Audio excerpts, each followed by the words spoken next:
Alright YouTube, how's it going? Buster here. So, we slopping my coffee here.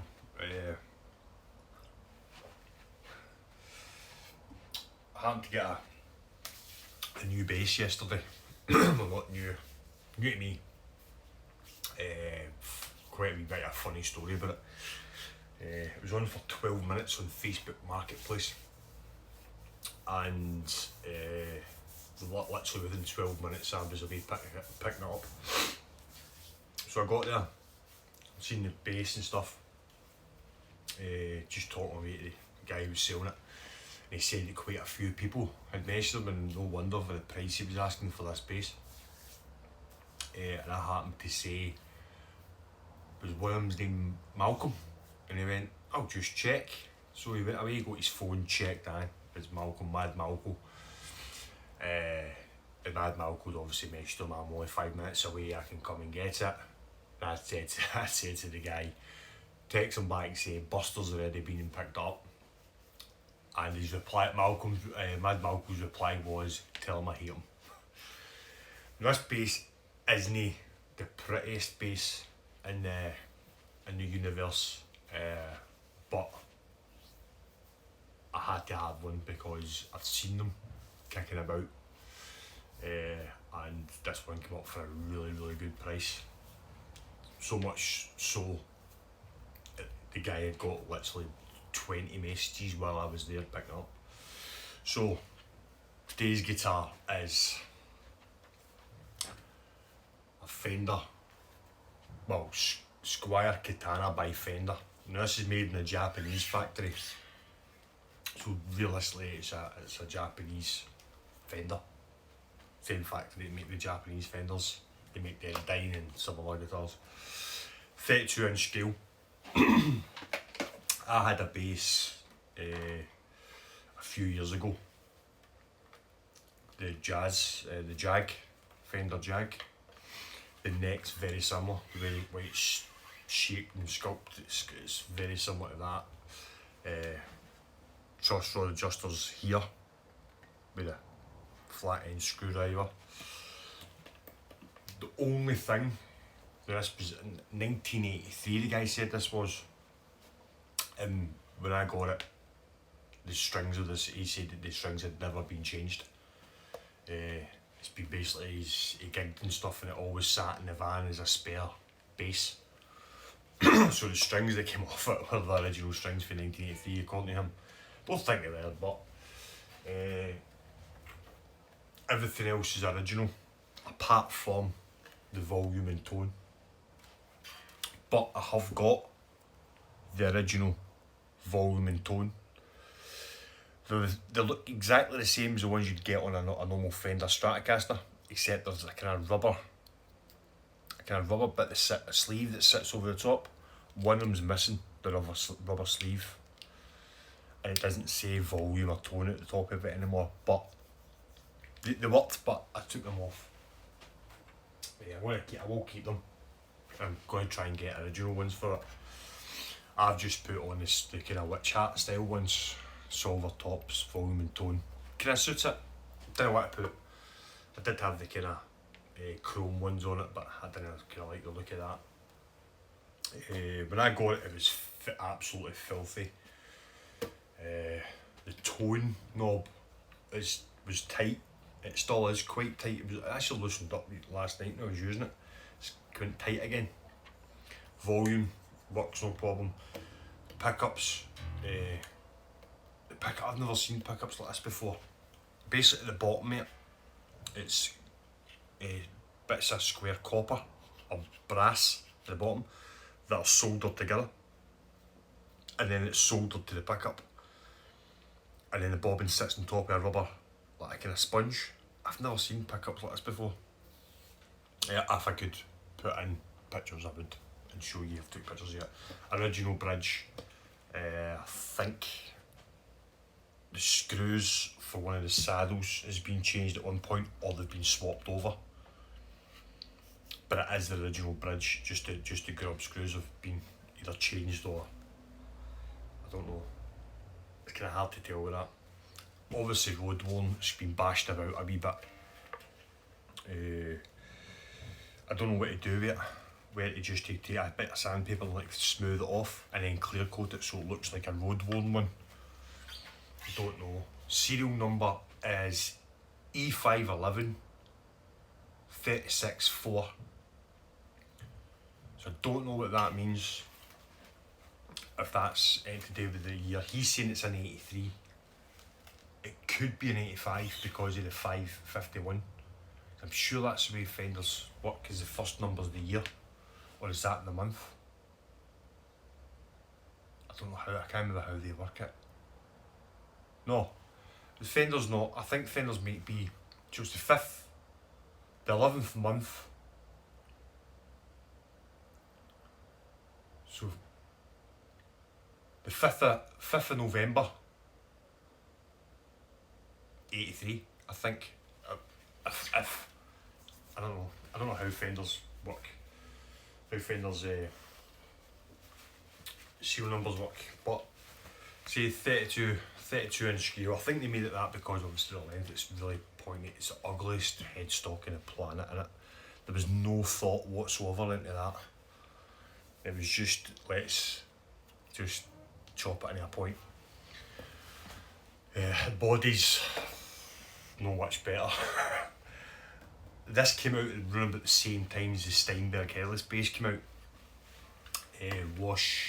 Washburn's Rail came out as well. So I think we're kind of competing with that without obviously ditching the headstock. So like you see, I'm not going to play too much. I'm kind of busy today. My bike's going, my motorcycle's going for an MOT, which means there's going to be videos soon over the summer of me being out and about with my bike. I'm also going to start videoing when I pick up guitars when I'm away working, because obviously I picked up the jazz stuff like that. I might get a chance of doing that. So P-bass sound off it. It's just a P-bass pickup.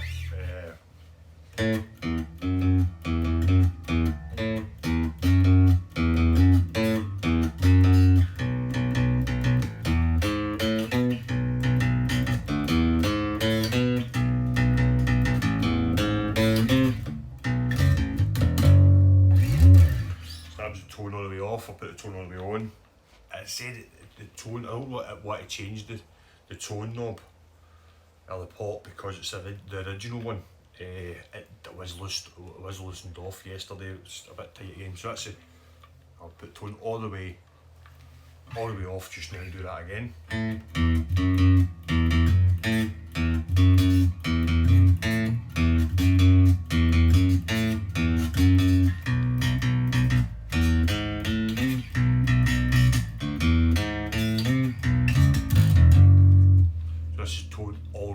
Volume all the way up, playing through my BH250, through my 4x12, no effects on whatsoever. So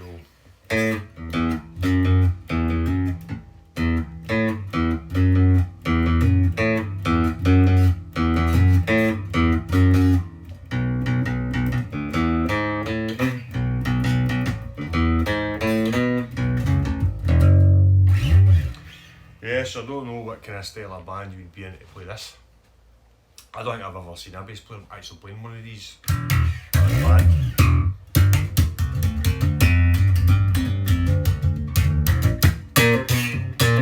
The strings are new. I changed the strings over, cleaned the fretboard. The fretboard was actually in really good condition. There was no much damage to that.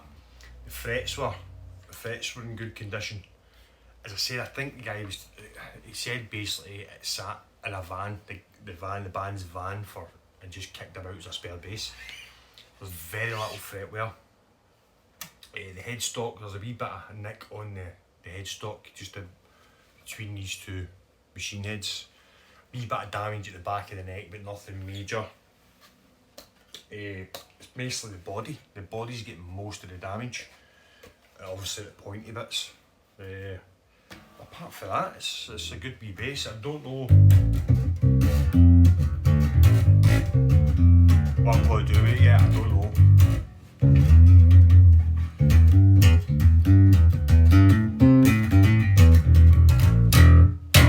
But as soon as it came up with it for that price, I couldn't say no. couldn't say no to her. So I can only apologise to Mad Malco for picking this up. Good thing is, he knows where I am, and we're friends, so if he wants to play it, he wants to take it to a gig, he can always he's more welcome, and knows that about any of my basses. If he wants to try any basses, he knows he can just come and ask and get anyone he wants. So that's the only good side. At least when he missed out on it, he missed out to me, and he'll still get a shot at it. So yeah, just need to sort this tone knob out, put a bit of grease in there or something. I did clean it out and it was working perfect. It's a wee bit tight now. I don't know if maybe there's dirt in there or something. Get it another clean. Try no change the pots because I want to keep it original. I'm going to say I'm going to try and get hold of a volume and tone for it as well. The original volume and tone. All the ones I see original in the catalogue all came with the black volume and tone. So we'll try and get that.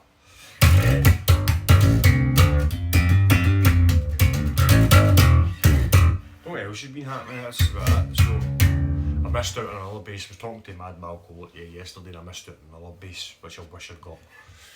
Obviously never seen it. He did. That'd been a good bass to get for the price. I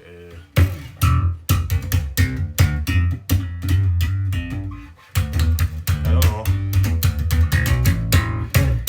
It's just I don't know if it did a different version of this, like if it had any other pickup configurations or if it was just a P-bass configuration. I don't know. As I said, I don't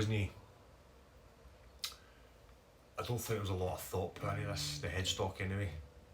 It's just a blank. It's weird. I mean, this bit here's far too long. You can see the shape of like a standard Fender here, but then they just decided to go point it out to try and match this. It's why everybody wants one, but everybody says they're ugly, and they are. They're one of the ugliest guitars that I've ever. I've had Steinbergs, and I thought Steinbergs were bad. It's very similar, like the kind of angles and stuff to the Steinberg, but obviously it's kind of, I don't know, it's weird. It's just a weird guitar. It looks like it's got clay dot inlays as well, but it's not. I think it's just obviously plastic. But the fretboard, this neck is beautiful. It's a beautiful neck. As I said, I had a short scale Jaguar. The neck was very similar. And the neck, that's a Chinese Squier up there. The one that I've done is the Billy Sheehan guitar. The neck of that's really nice as well. That's a really well finished neck. And I would say that was finished better than my Duff McKagan copy that I made. And then this is better than all of them put together. So that's really nicely finished. It didn't take much to set it up. I didn't have to do any neck adjustments. The intonation was kind of there. All I did was cleaned it and changed the strings. Don't know what I'm going to do with the body yet. It is really beat up, but apparently that's a really common problem because I'm really pointy. So there you go, that's a nice wee funky bass that I picked up for really cheap, and a lot of people were sick when they realised that I got it. Malco, sorry mate. Yeah, but you're more welcome, Malco, to anytime you want to come to a shot at it, you can come and get it and take it away and gig weight and see the reaction of people's faces. Righty, so that's me for the week.